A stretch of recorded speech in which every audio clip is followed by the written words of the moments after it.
tecnologías que tenemos para estos procesos de potabilización y distribución. Y posteriormente nosotros preparamos unos pequeños videos para poder ver un acercamiento de cómo funcionan algunos de estos equipos, ya que no pudimos hacerlo de forma presencial. Y por último, cerraremos la charla con proyecciones futuras. Entonces, bueno, la charla comienza con esta pregunta, ¿de dónde viene el agua que toman? ¿Verdad? No sé, en este momento veo que los estudiantes y las estudiantes no están conectados en la reunión del Zoom, pero no sé si igual Adolfo o el compañero quieren aportar con esta pregunta. El agua que viene, a menos aquí en Costa Rica, es tomada de diferentes, bueno, fuentes, llamémosle pozo, pero realmente vienen de las montañas, pues. Ujú, sí, excelente. ¿Y vos sabés, Adolfo, de dónde viene el agua que consumís en tu casa, digamos, directamente, o es algo que tal vez no tenés tan claro? No, al menos aquí en mi casa no, pero sí tuve la oportunidad cuando estaba cursando mi carrera de Ujú, ir a uno de los tanques que tiene acueductos y alcantarillados. Eso es ya llegando a Coronado, que ok. creo que suministra a la parte de San Pedro, que era de donde está la universidad. Ok, genial, excelente. Bueno, en realidad empezamos con esta pregunta porque muchas veces estamos muy desligadas y desligados de los procesos de producción, ¿verdad? Y entonces no le damos la importancia que requiere cuidar las fuentes de nuestros consumos. Y también esto nos dificulta a vincularnos en procesos organizativos que busquen proteger los patrimonios naturales y la vida en general. Entonces, bueno, el agua justamente es algo que debería estar en el centro de nuestras decisiones, en el centro de nuestra vida y que muchas veces pues no conocemos ni siquiera de dónde viene el agua que tomamos en la casa. Pero sí, bueno, en la GAM mucha del agua que consumimos viene de diferentes nacientes y pozos, como vos mencionaste, Adolfo, y también de agua que viene de Cartago que viene por Tapantí, llega a la Peta de Tres Ríos y ahí distribuyen. También hay mucha otra que viene de nacientes y de pozos que están en las zonas altas de las montañas, como vos mencionaste. En Costa Rica existen diferentes entes operadores que proveen el servicio de abastecimiento de agua. El que tiene mayor cobertura es el AIA, como ven en el gráfico, representa un 48% de la población, seguido de las ASADAS, que son sistemas de acueductos y alcantarillados comunales, que cubren un 24,4%. Después tenemos a las municipalidades, que cubren un 13,4%. Después tenemos otros sistemas de acueductos rurales, de comités de acueductos rurales que reciben el nombre de CARS, que cubren un 5,7%, la empresa de servicios públicos de Heredia con un 5%, y tenemos además otros sistemas que no los provee un ente operador, sino que más bien la gente dentro de sus casas poseen como pozos, por ejemplo, y cañería que abastece desde sus propias casas con agua a las diferentes fuentes, ¿verdad? Después tenemos un 0,2% que del todo no cuenta con tubería. Esto quiere decir que son personas que van a algún lugar específicamente a extraer el agua, como con un balde o demás, y la llevan a sus casas. Suena muy poco, un 0,2%, pero son 11.600 personas que están haciendo, que necesitan de esto para... ¿Cómo está Jimena? De mi parte, bueno, yo vivo en San Rafael, que es un distrito de San Ramón, y vivo al frente de la Azada, Ok. ¿verdad? Entonces normalmente aquí en esta zona de las asadas se organizan, digamos así, como asociación en partes rurales y donde se encuentra la mayor cantidad de nacientes, ¿verdad? Que a Ujú. diferencia de la parte más urbana que más bien ahí se distribuye, no se consigue esas fuentes. Entonces, de mi punto de vista es como decir, no sé si está correcto. Sí, claro, claro. Obviamente tenemos esto, ¿verdad? De que normalmente el agua que está en estas zonas más rurales, que son zonas menos contaminadas, tienen agua más limpia. Entonces, esta es una de las principales razones, exactamente como menciona el compañero, y las asadas normalmente están ubicadas en estas zonas. Y la otra razón también es que normalmente los procesos de potabilización del agua que viene de las nacientes es muchísimo más sencillo. Porque Siempre escucho, ¿cómo está Jimena otra vez?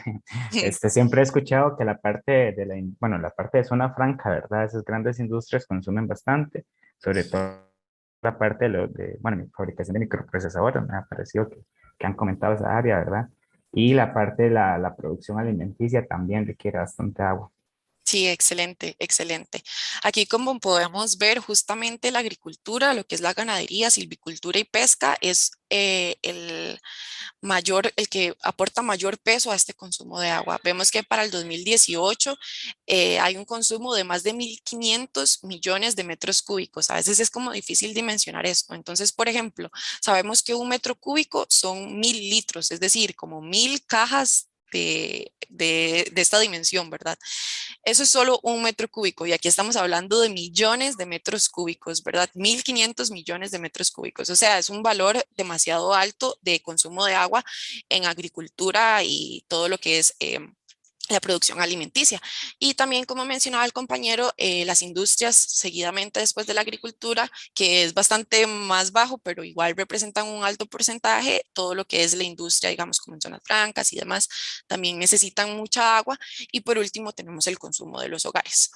Entonces, vemos que esto es así, ¿verdad? Y que es importante, entonces, si hay tanto consumo de agua, empezar a ver cómo podemos hacer para cuidar nuestras fuentes y cuidar la distribución. ¿Por qué? Vemos en este gráfico lo que se llama el estrés hídrico, ¿verdad? Que representa como la cantidad de necesidad de empezar a utilizar más agua, digamos, cómo empieza a haber más demanda de este uso, ¿verdad? Entonces vemos que hay una gran diferencia, pasamos del 2008 a extraer un 0,37% del agua que hay disponible hasta en el 2019 que subimos a un 5,76. Entonces esto es en un periodo apenas de 11 años, es un periodo bastante corto y por el aumento poblacional, el aumento de actividades económicas, se espera que este valor siga en crecimiento. Entonces, antes de pasar a la segunda etapa de la charla, también quería enseñarles este gráfico de pérdidas en distribución. Aquí vemos que hay un alto porcentaje, ¿verdad? Una alta cantidad de millones de metros cúbicos que se pierden en distribución. Tenemos para el 2018 alrededor de 350 millones de metros cúbicos. Es un valor demasiado alto que necesitamos que empiece a bajar porque es difícil la producción de agua. Vemos que hay un estrés hídrico que va en aumento y vemos también que hay un cambio climático que está presionando que cada vez va a dificultar más esta disponibilidad del recurso. Entonces es necesario empezar a emplear tecnologías que nos ayuden a disminuir estos valores, que nos ayuden a gestionar de forma más apropiada el patrimonio hídrico del agua. Continuando con la segunda parte de la presentación, vamos a hablar de las etapas de potabilización. Estas etapas de potabilización que vemos acá es para el proceso más complejo, que es el de agua superficial, ¿verdad? Entonces, bueno, antes de eso empezamos con la captación. Como mencionábamos anteriormente, obtenemos el agua de nacientes, de pozos y también de aguas superficiales que llamamos ríos, ¿verdad? Hay otros países que también emplean el uso del agua marina porque no tienen tantas fuentes de agua dulce y hacen el proceso de desalinización, ¿verdad? Y también otra metodología que se utiliza es la infiltración, que lo que se hace es que se infiltra agua en una laguna superficial, agua de lluvia, y una vez que está infiltrada en el suelo se extrae por medio de un pozo. En realidad esta metodología ya se empieza a utilizar un poco más en las zonas de Guanacaste, ya hay algunas lagunas artificiales de infiltración que ayudan a que haya una mayor cantidad de agua en el suelo, ¿verdad? Entonces ya empezamos como a ver otras alternativas que son necesarias de empezar a explorar debido a las necesidades que vamos enfrentando.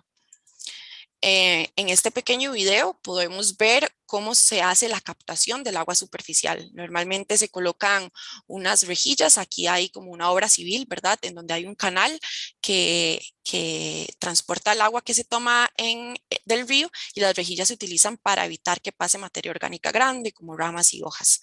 Entonces, una vez que se hace esa captación, se distribuye el agua a la siguiente etapa del proceso, ya sea por gravedad o por bombeo. La otra forma de captación, hablamos de los pozos. Normalmente lo que se hace es que se realizan estudios hidrogeológicos que permiten detectar en qué lugar hay posibilidad de un yacimiento del agua. Entonces, una vez que se determina qué lugar puede ser posible y que sea agua que tenga bajo contenido, por ejemplo, de arsénicos o de algunos metales pesados, se hace lo que es, bueno, se empieza a cavar el pozo, ¿verdad?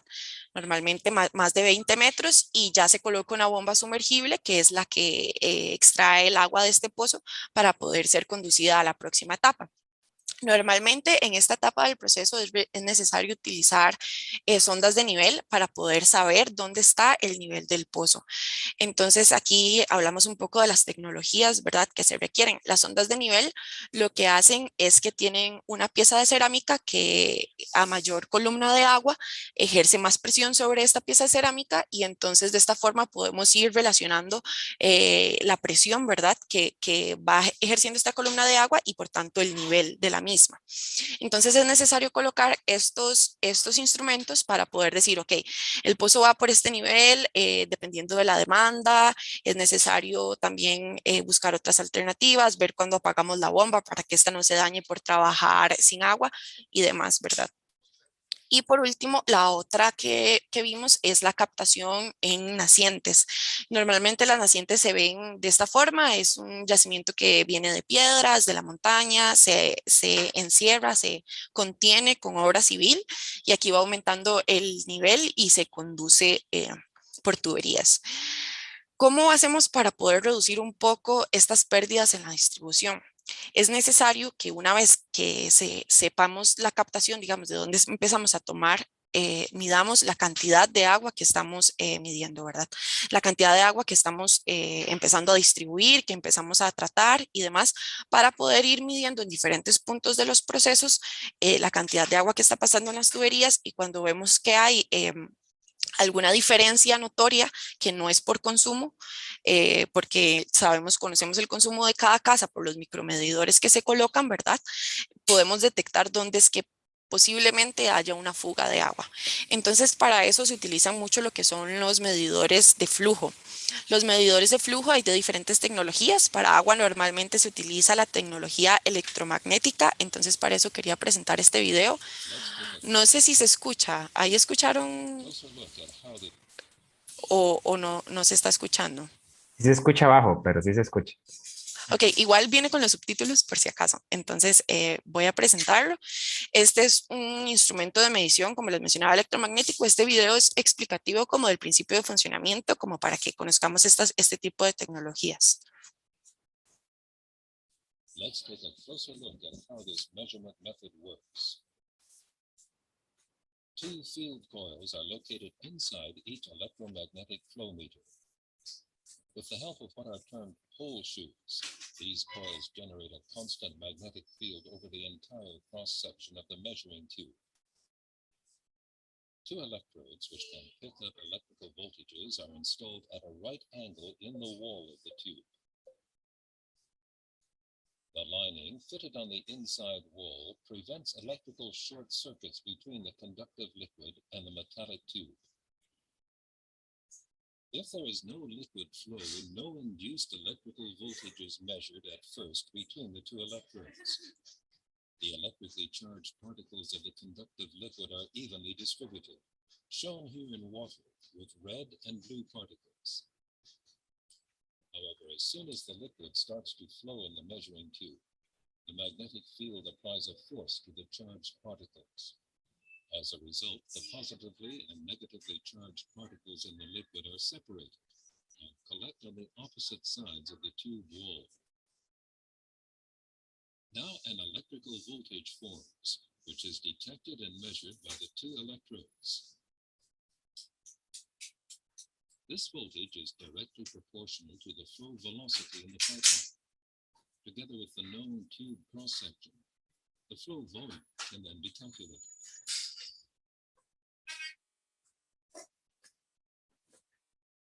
The greater the flow velocity, and thus the separation of the charged particles, the greater the electrical voltage between the electrodes. The electrodes also detect what is called interference voltage, which has to be separated from the actual measuring signal. One method that has been successfully used for this purpose is to create the magnetic field with a pulsed direct current. To do so, The polarity of the magnetic field is alternately reversed, illustrated here in slow motion. The voltage picked up on the measuring electrodes now constantly changes in polarity. As a result, all constant interference voltages can be eliminated. For example, electrochemical effects in the liquid or external electromagnetic fields. Thus, the size of such interference voltages has no impact whatsoever on the actual measuring signal. The advantages of this are a stable measurement and a stable system zero point. With an installed base of over 1 million electromagnetic flow meters, Endress and Hauser has stood for flow expertise and superb product quality for over 30 years. In other words, high accuracy, easy installation, and absolute reliability. Ok, listo. Bueno, entonces como vimos en el video, un medidor de flujo electromagnético lo que hace realmente es medir la velocidad del flujo porque va a haber una diferencia de tensión producida por el movimiento del agua, ¿verdad? Esta diferencia es captada por los electrodos y una vez conocida la velocidad se multiplica por el área, que es el área del tubo, ¿verdad? Y de esta forma obtenemos el caudal. Entonces, esta tecnología se utiliza para hacer mediciones en línea. ¿Qué quiere decir mediciones en línea?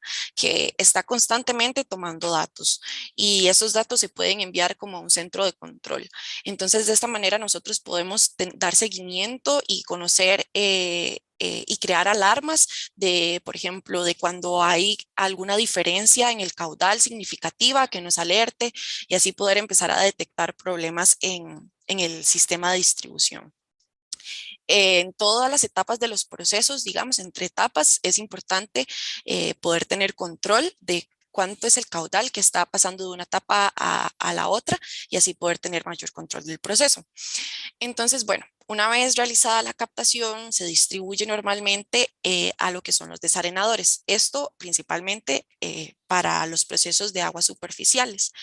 Los desarenadores son como estas piletas que se observan en esta imagen, un lugar donde se espera que el agua sedimente todo el contenido sólido pesado, las arenas pesadas que están presentes en el agua captada para evitar que se dañen las tuberías y las estructuras de las próximas etapas del tratamiento.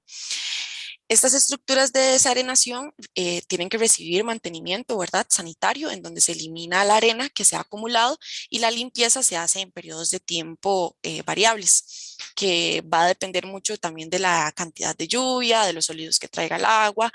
Y para esto también existen tecnologías para poder empezar a determinar cuándo es el momento ideal para empezar a realizar una limpieza de los desarenadores.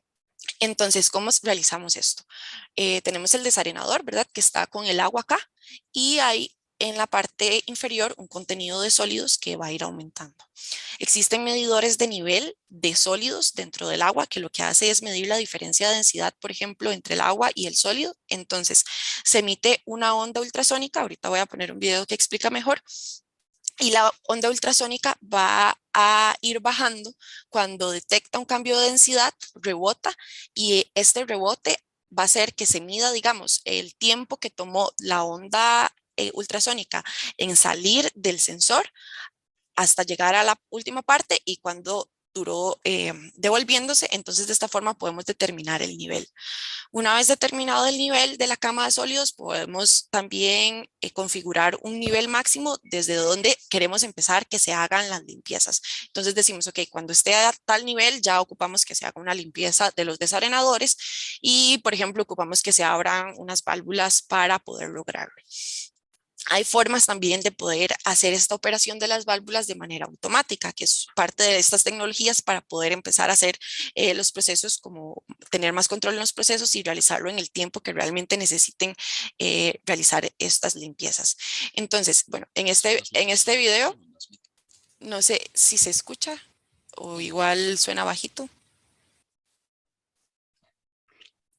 Parece que suena bajito, igual.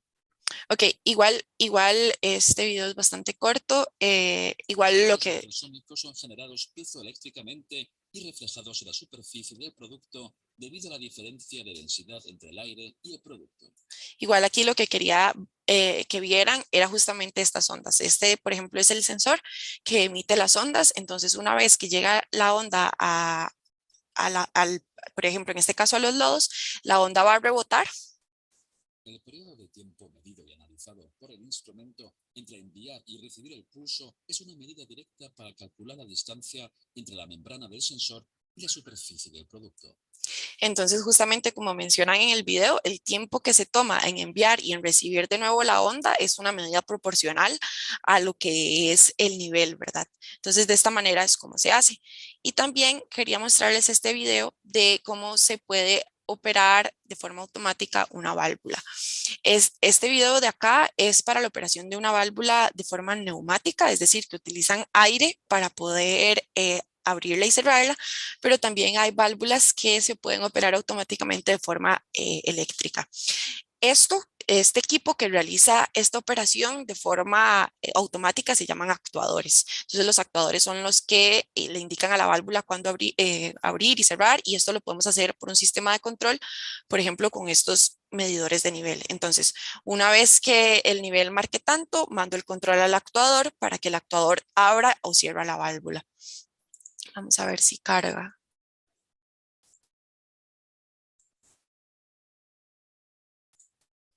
Ok. Este es un video en laboratorio de las válvulas que se utilizan. En este caso, esta es una válvula Bray. Y también podemos ver, se puede tanto abrir y cerrar, digamos, dar la orden como de que abre y cierre, como se observa aquí en esta parte del video, o también se puede hacer de forma posicionante, es decir, que abra tanto porcentaje y que cierre tanto porcentaje. Ok, listo. Después del desarenador, lo que sigue es la casa química o el laboratorio. Entonces, en esta parte normalmente lo que hacemos es una dosificación de sulfato de aluminio. Ok, ¿por qué hacemos esto? Normalmente el agua superficial trae contaminantes que se conocen como coloides, y estos contaminantes están suspendidos en el agua con una carga que normalmente es negativa. Al mezclarse, los iones positivos del agua hacen una primera capa, ¿verdad? Vamos a ver, es esta primera capa de iones positivos que se mezclan acá. Como esta es negativa, entonces vienen los iones positivos, ¿verdad? Luego se empieza a crear una segunda capa de iones positivos y negativos, y el problema con los coloides es que una vez que tienen esta capa, estas capas estables, no permite que haya una unión entre coloides. Como ven en esta parte del video, estos coloides se repelen. Nosotros, como estos coloides están flotando en el agua, necesitamos que empiecen a poder unirse para que tengan un mayor peso, y con un mayor peso puedan descender a las partes inferiores, es decir, que se sedimenten y ya poder recolectarlos y ya no queden en el agua que vamos a consumir. Para poder desestabilizar estas cargas, lo que se hace es que se añade sulfato de aluminio o algún otro tipo de floculante. Normalmente se utiliza el sulfato de aluminio. Entonces, esto lo que va a hacer es que va a desestabilizar las cargas para que puedan unirse. Entonces, aquí podemos ver cómo se añade el sulfato de aluminio en el agua que nosotros tomamos. En la casa química también es necesario poder hacer otras medidas, ¿verdad? Como de pH del agua, de temperatura del agua, que ya ahorita vamos a verlas. Este equipo que se ve acá es el equipo del método de Harras. Entonces, el método de Harras lo que consiste es en dosificar cada una de, digamos, en cada una de estas jarras colocamos el agua del proceso, dosificamos con diferentes proporciones de sulfato de aluminio y vemos cuál es la que logra mejor sedimentación. Entonces, esto es como una muestra que luego vamos a llegar a escalar a toda la planta potabilizadora. Se hace la mezcla. Se hace primero una mezcla rápida, luego una mezcla lenta, y se logra determinar cuáles son los que se ven que tiene mejor, que se forman más flóculos, ¿verdad? Más de estas partículas y que empiezan a sedimentar. Una vez que se observa esto, lo que se hace es que se mide la turbidez del agua para poder lograr entender cuál es el valor real, digamos, más aproximado de la dosificación que se debe de realizar. Entonces, una vez que tenemos este valor, lo escalamos para poder emplearlo en la planta potabilizadora. Así es como normalmente se ve la entrada de la planta potabilizadora. Entonces, aquí, en esta parte de acá del video, justamente esta parte de acá, se ve que hay como una mezcla rápida del agua. Esta mezcla rápida del agua es justamente donde se hace la dosificación del sulfato de aluminio para que se mezcle bastante bien. Entonces eso lo logramos con un salto hidráulico. Entonces básicamente es utilizar hidráulica, ¿verdad? Como la obra civil que tenga como un desnivel para que el agua realice esta mezcla rápida y pueda mezclarse bien el dosificante. Entonces aquí podemos observar cómo se hace la dosificación. Aquí se va a ver más de cerca. Este es el sulfato de aluminio. Y así ya podemos garantizarnos que haya una mezcla rápida de este floculante en el proceso de la planta potabilizadora. Además de esta parte, también es importante hacer mediciones, como para nosotros poder conocer cómo está entrando el agua a nuestra planta potabilizadora. Mediciones que no es solo necesario para el control, sino que además son obligatorias por ley, ¿verdad? Ocupamos saber cómo está la turbidez, es decir, los sólidos que están suspendidos en el agua. Ocupamos conocer el pH del agua para saber que está entre los valores más, entre el rango como más neutro de 7, ¿verdad? Entre 6 y 8. Ocupamos también conocer el color del agua para saber que no tiene un color muy amarillento que puede significar contaminación en el agua que estamos tratando. Y para eso normalmente es que tenemos el laboratorio en donde se hacen todas esas mediciones, donde hay una persona operadora que periódicamente está realizando la toma de estas muestras y que es importante para poder tener control. ¿Qué pasa? Normalmente esto se realiza una vez cada hora. Entonces, si hay un evento particular que desestabilizó la planta en algún momento preciso, que no fue justamente cuando el operador o la operadora tomó el dato, puede que la planta empiece a estar intentando de tratar agua que esté muy contaminada. Entonces es importante empezar a migrar a otras formas de medición, formas que se hacen en línea. Es decir, que podemos programar que cada minuto esté entregándonos un dato, por ejemplo, de turbidez, un dato de pH, un dato de color, y que se puedan activar alarmas que nos indiquen cuando este evento está ocurriendo. Para eso es que existen ahora tecnologías que permiten hacer estas mediciones en línea. Aquí podemos ver un panel de medición. Estos son instrumentos en línea. Este es el instrumento de color. Este es el instrumento de turbidez. Este es un instrumento de conductividad. Entonces, por este panel está transcurriendo agua, ¿verdad? Que se puede observar en estos transmisores, que los transmisores son los que nos van a dar la indicación del valor de turbidez, por ejemplo, en este caso, que está en 6 de turbidez, en una temperatura de 15, y además estos transmisores pueden también enviar la información, por ejemplo, a un sistema, a todo un sistema de control que nos dé estas alarmas o que se pueda observar como en paneles, como por ejemplo un sistema SCADA, que es donde tenemos esta pantalla grande en donde podemos observar todas las mediciones que se están realizando en la planta. Entonces, esta es una de las tecnologías que se utiliza mucho para lo que es la medición de variables. Después, el siguiente proceso es la floculación. Ya vimos que en primer paso se dio la mezcla rápida, ¿verdad? Justo en el salto hidráulico que les mencioné anteriormente. Después se necesita una mezcla lenta. La mezcla lenta es para que estos flóculos que se armaron, digamos, del choque de coloides, que ahora sí se puede hacer, empiecen a tomar un mayor tamaño y un mayor tamaño, y eso se hace en la mezcla lenta, que justamente aquí se puede ver cómo el agua va fluyendo despacio para generar esos flóculos y que una vez que ya obtengan el tamaño deseado, sedimenten. Entonces, la siguiente parte es la sedimentación. Aquí observamos, estas son piletas de sedimentación. Normalmente se utilizan estas superficies que se ven acá, que son superficies que ayudan a que se depositen estos coloides que ya tienen mayor tamaño, los flocks, que se depositen sobre ellas y que puedan descender más fácilmente.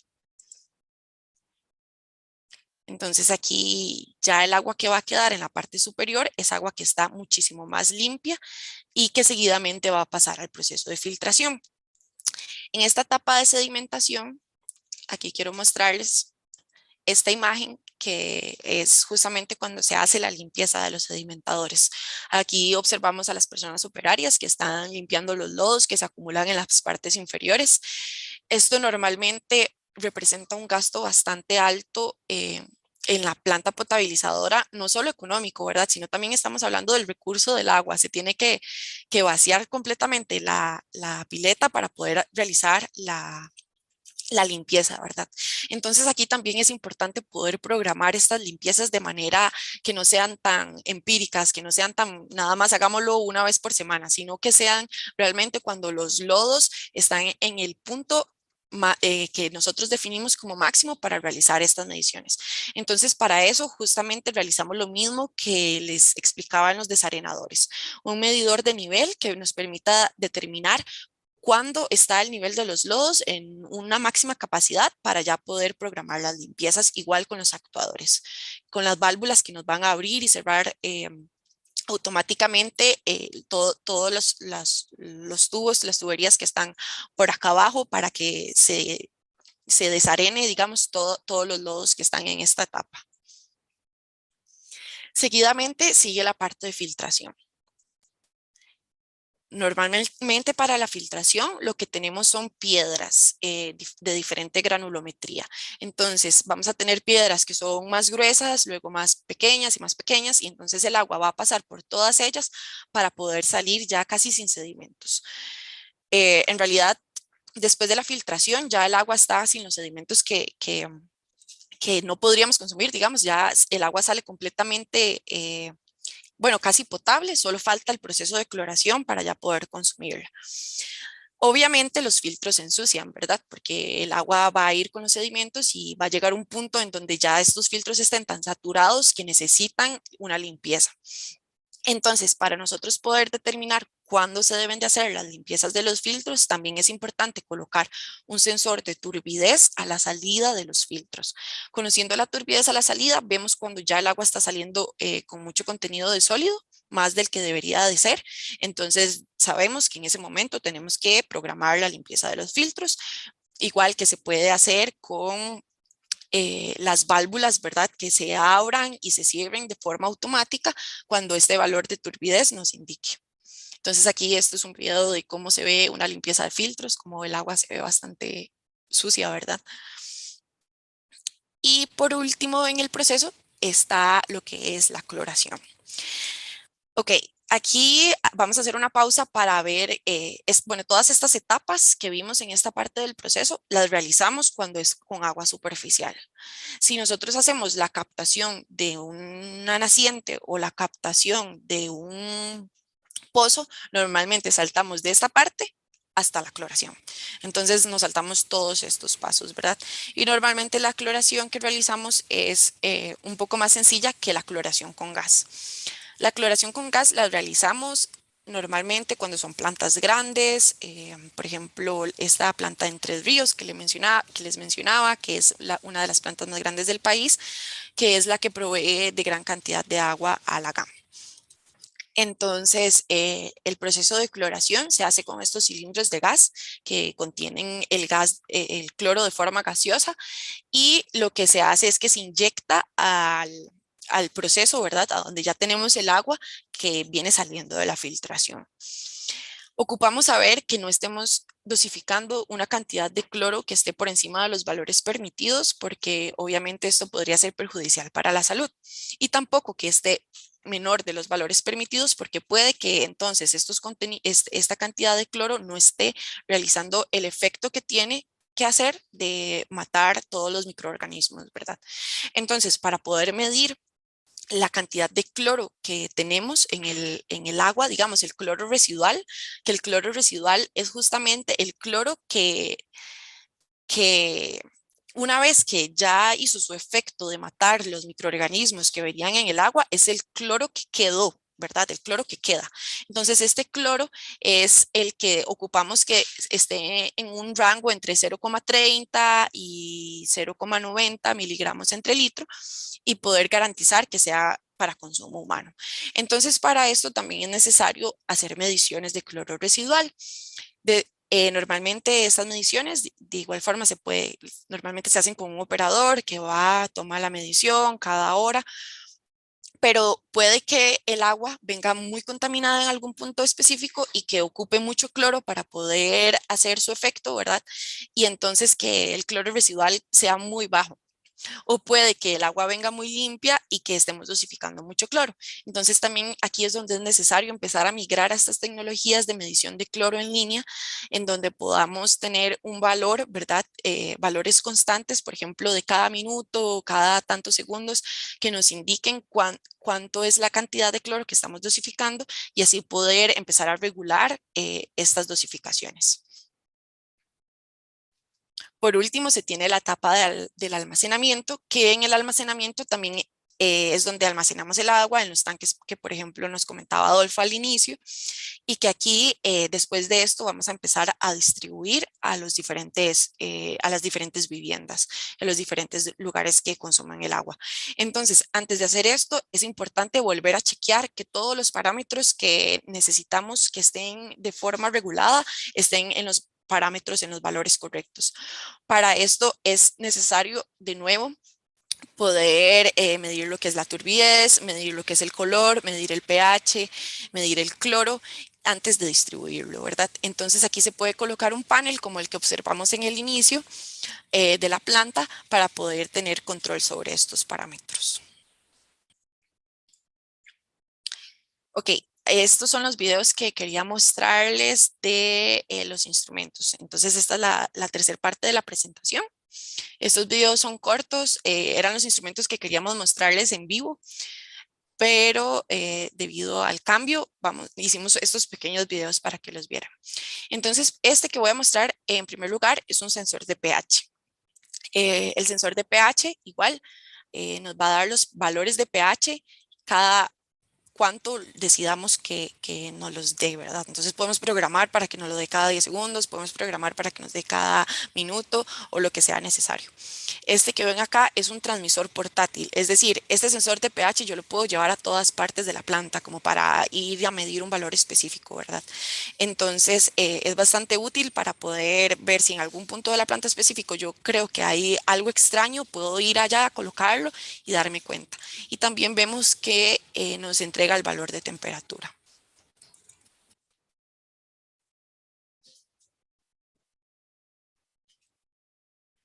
Bueno, Adolfo, antes de seguir, no sé si en el Facebook hay alguna pregunta o si continuamos.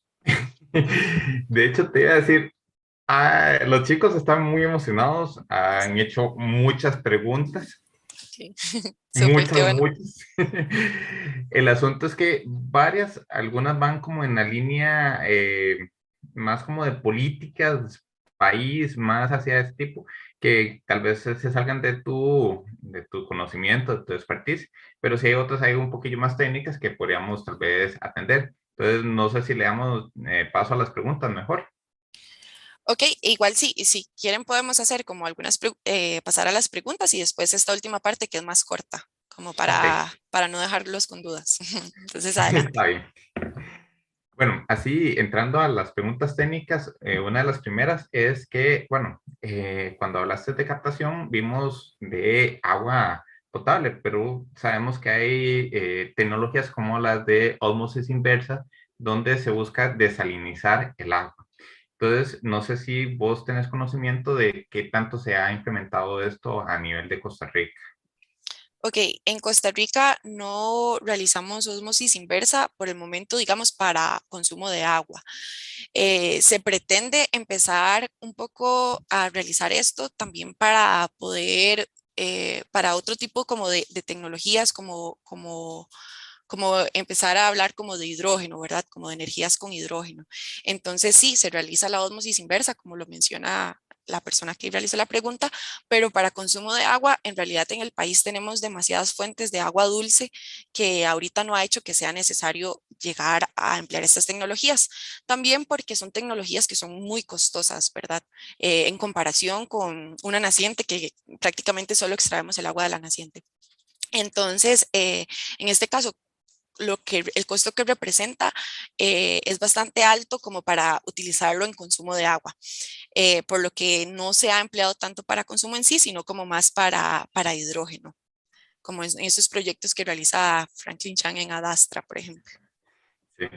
En esa misma línea, ahí saltándome varias preguntas que hay en medio, también preguntan que, bueno, ¿cuáles podrían ser las contras de la desalinización y más que todo como enfocadas hacia qué repercusiones ambientales? Me imagino que la idea de la persona que hizo la pregunta era con el manejo de la sal, que se hace con esa sal que se le quita al agua de mar. Sí, bueno, uno de los contras que mencioné anteriormente es justamente lo del costo, ¿verdad? Entonces, esto representa como un costo significativo, por lo que es mejor evitar como utilizarlo para agua potable. Y con respecto a las sales, la verdad no tengo claro qué es lo que realizan con ellas. Como les menciono, no es algo que se emplee mucho acá para agua potable, entonces realmente no conozco el tratamiento que hacen con la sal. Entonces preferiría no dar una respuesta incorrecta. Ok. Bueno, la otra también como por esa misma línea es, bueno, no sé si sabes, si después del proceso seguimos con el tema de desalinización. Ese les gusta mucho más como son del puerto, tienen el mar ahí. Cierto, cierto. Entonces, que si una vez sale el proceso de desalinización, ya el agua está potable o si igual tiene que pasar todo por otra serie de procesos para quitarle otros contaminantes. Sí, tiene que pasar por otra serie de procesos. Voy a mostrarles aquí un pequeño diagrama. Voy rápidamente a abrirlo y ya se los comparto. Tiene que pasar por otros procesos porque normalmente cuando se desalina el agua, eh, se, de la- eh, se quitan muchos de las sales que son necesarias para el consumo, de igual forma, ¿verdad? Entonces es necesario como que pase por un proceso para que sea apta para consumo. Voy a enseñarles este diagrama. Un segundo, ya les comparto. Listo, me avisan si ya están Ahí lo observando. estamos viendo. Ok, entonces, bueno, este es como una herramienta que nosotros utilizamos mucho de esta misma marca de instrumentos que les estuve mostrando, en donde podemos ver como diferentes etapas del proceso. Entonces, aquí, por ejemplo, para agua potable, podemos ver como algunas de las etapas que como esta página es dirigida como para pues internacionalmente, entonces hay lugares en que sí utilizan la ósmosis inversa, ¿verdad? Aquí podemos observar como cuando se hace la extracción del agua de mar, que igual es necesario medir ciertos parámetros para poder tener control y de igual forma de aquí se dirige a la planta potabilizadora. Es necesario porque ocupamos igual potabilizar, porque puede que el agua de igual forma tenga contaminantes, ¿verdad? Que sean perjudiciales para la salud y como les mencionaba, porque es importante también poder otorgarle todos los nutrientes que es necesario para la salud. Entonces, aquí vemos también que utilizan otro tipo de filtración, ¿verdad? Una filtración micro y una filtración nano, que normalmente requiere como partículas un poco más pequeñas que las piedritas que se utilizan en la filtración de agua de la superficie de ríos. Entonces sí, es como un proceso un poco más diferente. Aquí vemos igual la necesidad de colocar bastante instrumentación para poder hacer las mediciones, para hacer la osmosis inversa y demás. Pero sí, de igual forma se tiene que dar un tratamiento, no sale lista para consumo y sí es importante como poder dejarla en las condiciones aptas. Bueno, entonces, voy acomodando ahí las preguntas para mirar como una línea. Ujú. Eh, la otra sería entonces que cuál podría ser una propuesta tecnológica que se pueda utilizar de mayor manera para expandir ese acceso de agua potable, al menos aquí en Costa Rica. Ujú. Ok, sí, eso es súper importante y justamente, digamos, en la última parte de la presentación es como estas proyecciones futuras. Es necesario empezar a implementar estas tecnologías de control en los procesos, ¿verdad? En donde podamos, por ejemplo, cuando les indicaba con los macromedidores, poder colocar medidores de flujo en toda la distribución del agua. Esto es importante porque así podemos determinar dónde van a haber, por ejemplo, pérdidas por fugas de agua. También es necesario para poder tener control de lo que son las superficies de agua. Voy a mostrarles esta imagen de acá. Hay un Plan Nacional de Monitoreo de Calidad de Cuerpos de Aguas Superficiales, por ejemplo, que es un plan que se está realizando acá en Costa Rica para poder determinar cómo está la salud de los cuerpos de aguas de las diferentes cuencas. En Costa Rica contamos con 34 cuencas, así es como se han dividido por cuencas hidrográficas. Aquí podemos observar, por ejemplo, que está la de Zixaola, que está la de la Estrella y demás. Entonces, hay un plan nacional para poder monitorear estas cuencas, estos cuerpos de agua. Este plan lo que pretende, por ejemplo, es poder medir cómo están de coliformes, cómo está de alcalinidad, de oxígeno disuelto, de fosfatos, de nitratos, de pH y demás. Y normalmente este monitoreo de igual forma no siempre se hace en línea, digamos, no siempre se tiene como un control en tiempo real de estos parámetros, sino que obviamente hay personas que van a hacer los estudios, van a hacer los muestreos y así podemos ir determinando cómo está la salud de los cuerpos de agua, que por cuestiones de inversión, obviamente inicialmente es más económico hacerlo así, aunque en proyecciones puede llegar a ser más económico pues tener mediciones en línea, ¿verdad? Pero sí, muchas veces esta inversión pública que llega a ser necesaria, que se empiece como a apuntar más a cuidar los cuerpos de agua, a que haya más inversión pública justamente para que nosotros podamos tener control sobre los cuerpos, para poder tener control sobre la distribución, para saber que no hay pérdidas por fugas de agua, para saber cómo está la salud de los cuerpos y demás. También para saber que no hay contaminantes antropogénicos, porque en muchas ocasiones, digamos, en estos mismos estudios que se realizan, que les comparto, digamos, hay unas secciones que son como que hay bromacil, por ejemplo, en los cuerpos de agua, que hay diferentes contaminantes como agrotóxicos y demás, y que esto normalmente es porque no hay un cuidado y un monitoreo de estos cuerpos de agua como en tiempo real. Entonces es como muy difícil poder determinar cuándo esto está ocurriendo. Entonces, sí, mucho es como apuntar a que haya más inversión pública realmente en poder monitorear las fuentes y así poder tener como un control más real de cómo, de que esto, de todas las condiciones de los cuerpos de agua. Entonces, sí, está pues en el plan y ahí va encaminado, pero sí es como poco a poco, ¿verdad? Que se va haciendo. Ok.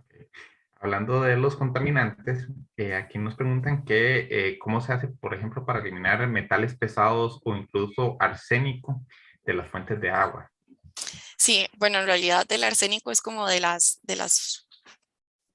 los contaminantes más difíciles de eliminar. Normalmente se trata de que haya algún tipo de filtración específica. Por ejemplo, si hay metales pesados, entonces muchas veces se necesitan como filtros muy específicos para que logremos como combatir estos metales. Pero normalmente si hay algunos contaminantes que son, digamos, existen los contaminantes que son antropogénicos, que son los causados por el ser humano, por ejemplo, por agrotóxicos, como les mencionaba, y hay algunos otros contaminantes que son naturales. Estos contaminantes es, por ejemplo, porque se hace una perforación de pozo en un lugar donde estaba cercano a una falla tectónica. Entonces aquí es donde vemos más que todo estos tipos de contaminantes como arsénico, como altos contenidos de manganeso, de calcio, que en la filtración, digamos, lo que se busca es que hayan resinas de intercambio iónico, que son justamente como el tipo de filtro que nos ayuda a eliminar metales pesados. Pero cuando se hacen pozos en lugares donde pasa muy cerca de una falla tectónica, normalmente ese pozo nunca va a funcionar de manera correcta. Lo más ideal es que desde un inicio se haga un estudio hidrogeológico que determine de dónde extraer el agua, digamos, de qué pozo extraer el agua o de qué naciente extraer el agua, sabiendo que no va a haber una falla tectónica, digamos, que pase cerca y que vaya a a hacer que el agua tenga estos contaminantes que son naturales. Avanzando hacia tal vez una pregunta un poquito más técnica, Nos preguntan, por ejemplo, les llamó bastante la atención el medidor de flujo electromagnético. Al menos yo, como ingeniero mecánico, sí sé que hay otras tecnologías, por ejemplo, que utilizan Coriolis o los comunes más comunes, como los que tenemos en los medidores residenciales, que básicamente es una aspita que va girando. Entonces, ¿qué beneficios o cómo se compara a razón de costo-beneficio estos medidores, por ejemplo, de flujo electromagnético?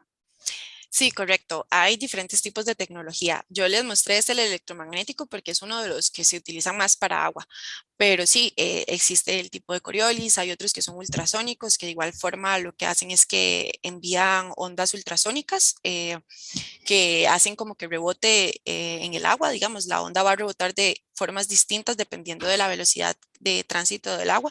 Entonces sí hay muchas tecnologías. En realidad, cuál utilizar va a depender mucho como de las etapas de los procesos. Entonces, y también como de las aplicaciones en general. Por ejemplo, muchas veces ocurre que nos dicen que necesitan un medidor de caudal, pero que no pueden hacer una intervención en la tubería. Eso quiere decir que no pueden cortar para colocar el medidor de flujo electromagnético. Entonces, en esas ocasiones se colocan los que son ultrasónicos sobre la tubería. Voy a mostrarles. Esos son como que se adhieren y entonces él envía la onda ultrasónica desde afuera, ¿verdad? Entonces no es necesario hacer como el corte. Entonces como que mucho va a depender también de la aplicación que vamos a utilizar y también las condiciones del proceso, ¿verdad? Si nos permiten hacer el corte o no. En el caso de los electromagnéticos, tienen la ventaja de que son bastante exactos, tienen mucha exactitud. Entonces, muchas veces esto nos ayuda como a tener realmente un mejor control de lo que viene siendo la cantidad de agua que estamos distribuyendo desde un inicio a la que está llegando a las casas, ¿verdad? Tienen un costo más alto. Por eso es que estos medidores normalmente no se utilizan en todas las casas, ¿verdad? Porque sí tienen un costo mayor, pero tienen la ventaja de que son más exactos y que normalmente a veces estos que utilizamos en las casas, por ejemplo, hasta miden aire, el aire lo cuentan como si fuera flujo, ¿verdad? Mm. Entonces, como que esto no ocurriría en un electromagnético, pero sí tiene un costo mayor, entonces normalmente sí se utilizan más como no en las casas individuales, sino que, por ejemplo, el AIA o algunos acueductos lo utilizan en las plantas de potabilizadoras, donde empiezan a distribuir el agua en las nacientes o en los pozos. Eh, Aquí otro tema que está interesante, la verdad, y lo medio mencionaste antes, es que el agua que nosotros consumimos, el agua potable, no es agua pura, sino que tiene ciertos minerales que son beneficiosos para nosotros. Entonces, en caso de que un proceso, por su naturaleza, qué sé yo, para poder quitar algún otro contaminante, le quitamos demasiado de estos minerales, ¿hay algún proceso para reintegrarlos o cómo se hace en estos casos? Sí, bueno, normalmente en el país no realizamos esto, digamos, como que es suficiente como con la filtración y demás, no se quitan los nutrientes naturales que trae el agua. Existen algunos filtros como que ya se utilizan más como en cada vivienda y demás que sí aportan ciertos minerales. Entonces son filtros que vienen como con resinas, como de intercambio iónico y demás que sí aportan estos nutrientes, pero a nivel país normalmente eso no se realiza. Y me imagino que por la misma línea va, que preguntan, bueno, que por qué en algunos lugares el sabor del agua cambia. A mí me pasa mucho que, digamos, en mi hogar yo no soporto el sabor del agua de acá, no, no, no. Y es interesante porque uno siempre tiene el concepto de el agua es incolora, inolora, insabora, pero uno sí le siente un sabor, si hay una Claro. percepción. Y bueno, digo yo, asumo que se debe mucho a esos minerales que trae el agua precisamente. Ujú. Sí, bueno, muchas veces el sabor que se le otorga al agua también puede venir del cloro, ¿verdad? Como que a veces no sabe el agua a cloro. Normalmente bueno, es difícil, el cloro es bastante difícil de dosificar y de tener como en parámetros estables. Entonces, obviamente, si es difícil de dosificar para una planta potabilizadora, a veces es muchísimo más difícil para una asada que tal vez clora con pastillas. Entonces, que solamente pues coloca las pastillas de cloro para ir dosificando y que es más difícil como tener estos valores. Entonces, a veces es muy difícil. O sea, puede suceder que se salga de los parámetros a un poco más altos y que no sepa mucho a cloro, por ejemplo. Otra cosa que da bastante sabor al agua es el calcio. Entonces, que a veces incluso hay lugares donde hasta se percibe, digamos, como que queda el vaso un poco blanco y demás. Estos son metales pesados que trae el agua que no debería de traer, pero que puede que sea porque la naciente o el pozo, igual como les mencionaba, estuviera cerca como de una falla tectónica o demás, que el yacimiento esté cerca como de una fuente de calcio. Entonces sí, hay lugares que en realidad el agua sí tiene sabor un poco, ¿verdad? Y de hecho es un parámetro que sí se mide, bueno, que se debería de medir, que está en los parámetros de control operativo que que propone el Laboratorio Nacional de Aguas, digamos, son como parámetros que todas las asadas, todos los entes operativos, digamos, de agua, la IA, la SPH y demás tienen que medir, y en esos parámetros está olor y sabor, como para que sea apto para el consumo humano. Perfecto. Bueno, Jimena, nos pasamos ahí un par de minutitos. Okay. Les agradecemos mucho esta charla, esta conferencia. Siento yo que fue bastante provechosa. Ahí quedaron todavía bastantes preguntas por hacer, pero si es el caso, te las puedo pasar por correo y ahí les vamos respondiendo a los chicos, las que sean. Claro, claro, perfecto. Voy a presentarles acá rápidamente mi contacto y si tienen cualquier duda pueden consultarme. Yo con mucho gusto ahí puedo darles un segundo. Voy a ponerlo por acá.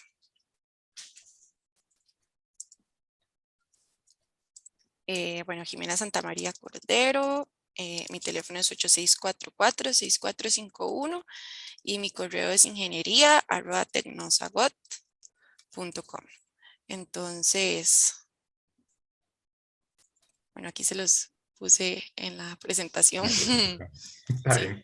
sí, listo. Y cualquier consulta, ahí estoy a las órdenes. Me alegra que les haya gustado la charla y muchísimas gracias por el espacio.